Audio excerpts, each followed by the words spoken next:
Good day, YouTube. This is J Money with Falling Port Financial. Just trying to find ways to diversify and protect our money these days and keep an income going as well as appreciation.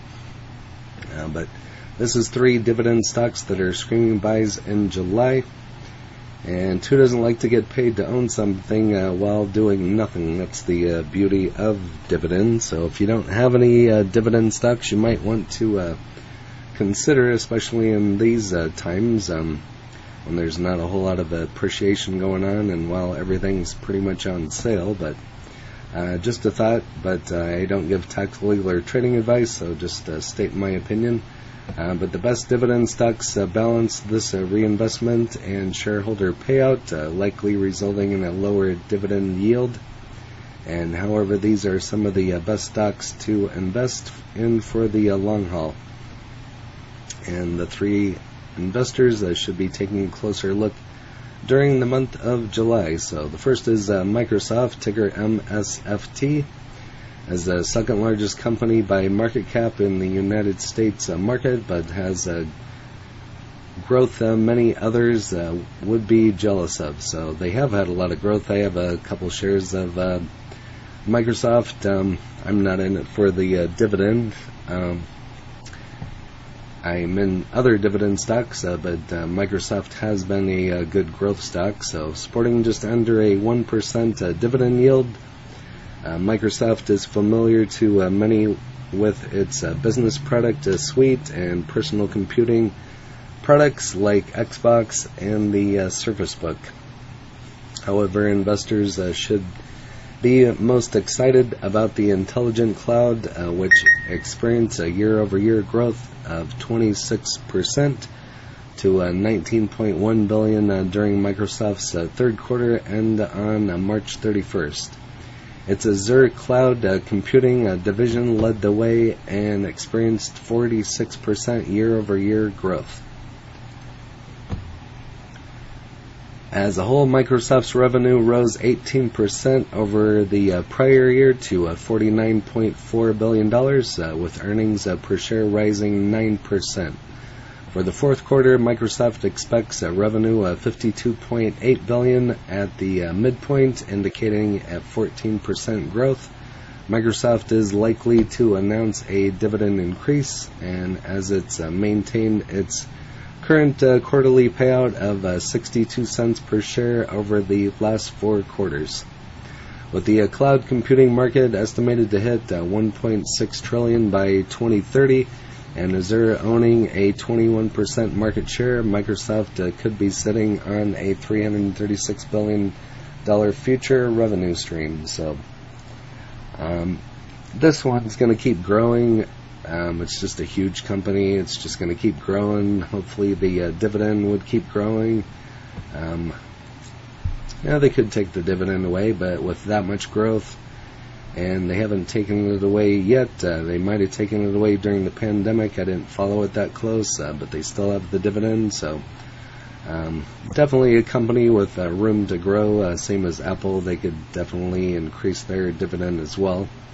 Number 2 on the list is Accenture. With technology becoming more integrated into the world, many businesses are looking to step up their solutions in nearly every area.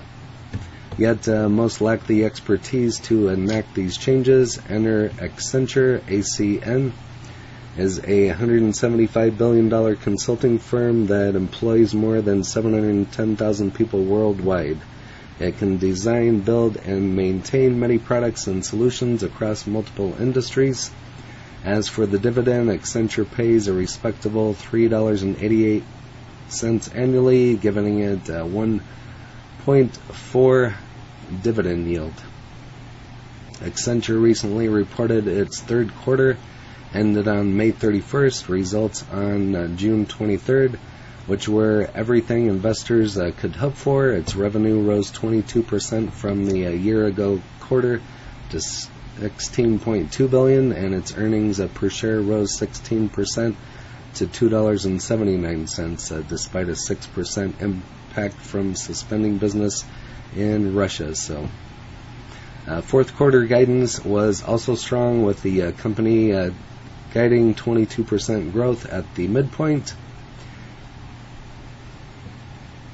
And however, the most important metric is the return on invested capital, or ROIC. So here's their return on invested capital, and as you can see,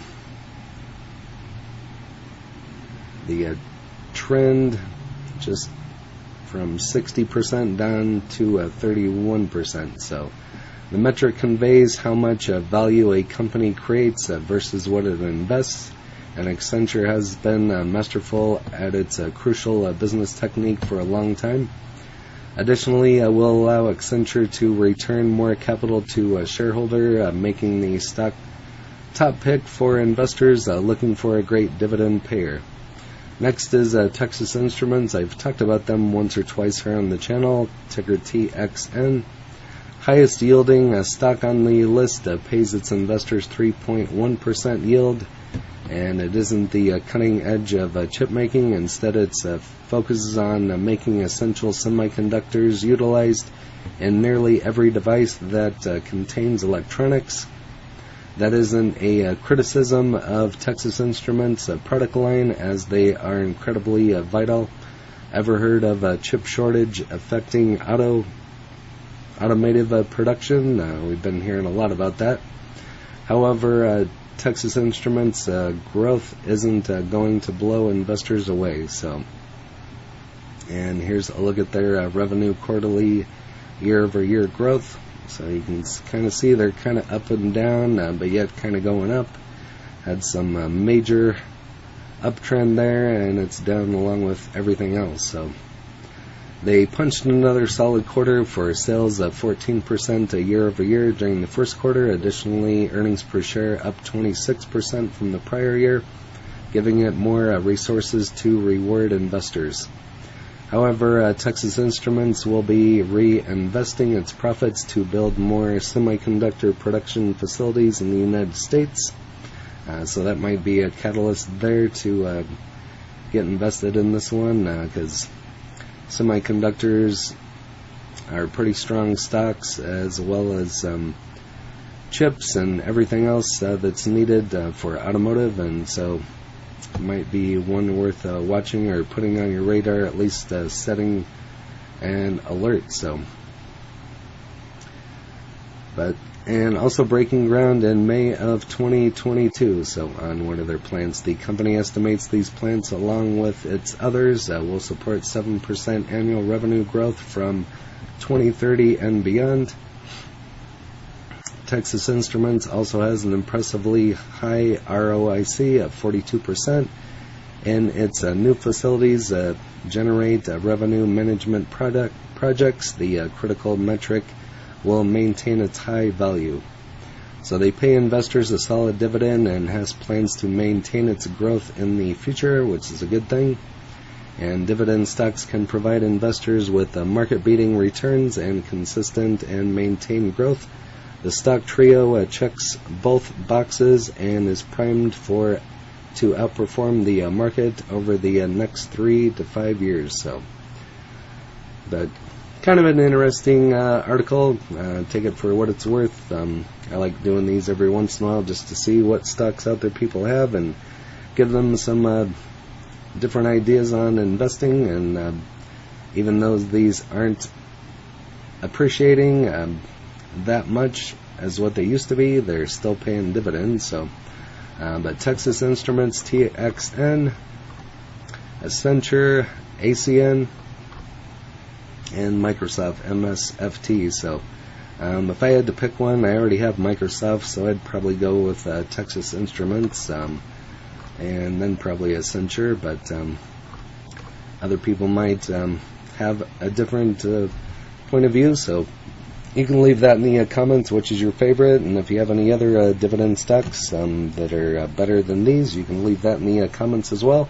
And if you haven't smashed that like button yet, go ahead and hit that for me, as well as subscribing and hit the bell so you're notified of when the next videos drop.